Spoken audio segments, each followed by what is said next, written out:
Disclaimer: this video is created for educational and informational purposes only. It should not be taken as financial, investment, or legal advice. Always conduct your own research or consult a qualified financial professional before making any financial decisions. Cash or card? Which one actually costs you more? Most of us use both without ever thinking twice. We grab some cash for quick purchases, swipe our card for everything else, and assume it doesn't make much difference. But what if the way you choose to pay changes not only how much you spend, but how you think about money itself? Welcome to Money Mindset, where money finally makes sense. If you're new here, make sure to hit that like button, subscribe, and turn on notifications. We post new videos every single day, breaking down how money, banks, and the financial system really work. Now let's dive into something we all use daily: the way we pay. Let's start with cash. When you pay with cash, something powerful happens in your brain. You feel it: the texture of the bills, the sound of the coins, the physical act of handing it over. Psychologists call this the pain of paying. It's a real, measurable effect. When you part with physical money, your brain experiences a moment of discomfort. A small emotional sting that makes you stop and think, do I really want to spend this? That feeling is your natural spending guardrail. It keeps you aware of what's leaving your wallet. Studies show that people spend 10 to 20% less when they use cash instead of cards. It's simple. When money feels real, you're less likely to waste it. Imagine you're at a cafe. You order a coffee that costs $5. When you hand over a $10 bill and get $5 back, you feel the transaction. You literally see your wallet getting lighter. That awareness makes you think before making another purchase. Now compare that to tapping a card. You don't feel the loss. The money just vanishes digitally. No sting, no second thought. But while cash can keep you disciplined, it has its downsides. Cash is hard to track. Once you spend it, it's gone.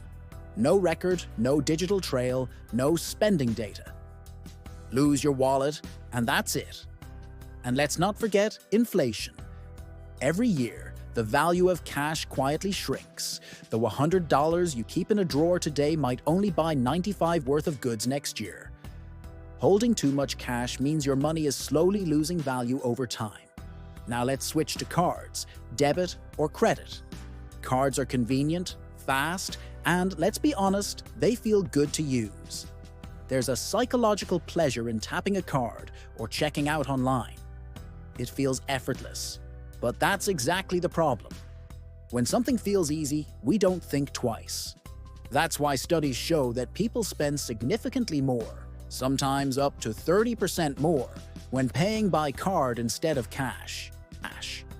It's not because the prices change, it's because your brain reacts differently. With cards, there's no pain of paying. You don't physically part with your money. You just press a button or tap a screen, and the transaction is done.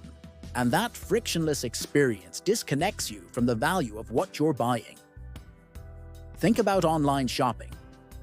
You add things to your cart, a shirt here, a gadget there.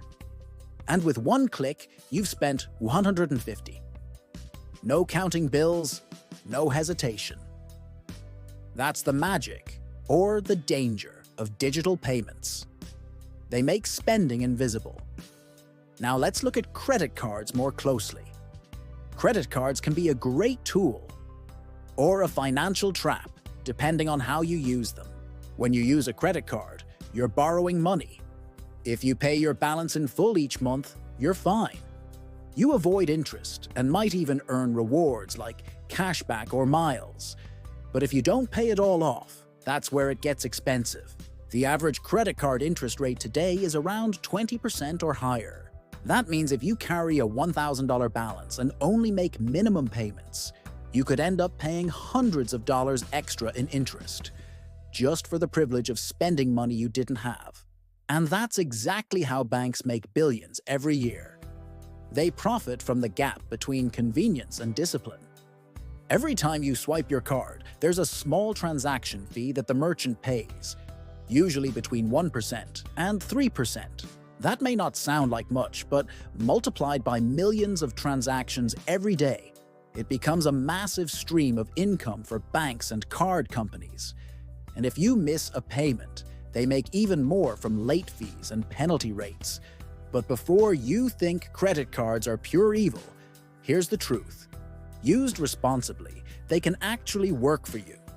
If you pay your balance in full, you get the rewards: cashback, travel points, purchase protection, all without paying interest.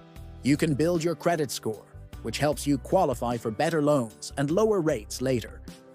In this case, you're using the system to your advantage instead of letting it use you. Debit cards, on the other hand, are a middle ground. They're safer than cash. They help you avoid debt and they make tracking expenses easy. But they don't offer the same rewards or credit-building benefits as credit cards. You're limited to what's already in your account, which is good for control, but less powerful for long-term financial growth. So, which one really costs you more? Cash or card?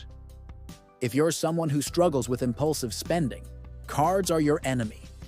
Every tap or swipe makes it too easy to say yes to things you don't need. That extra coffee, that quick Amazon order, that limited time sale. It all adds up faster than you think.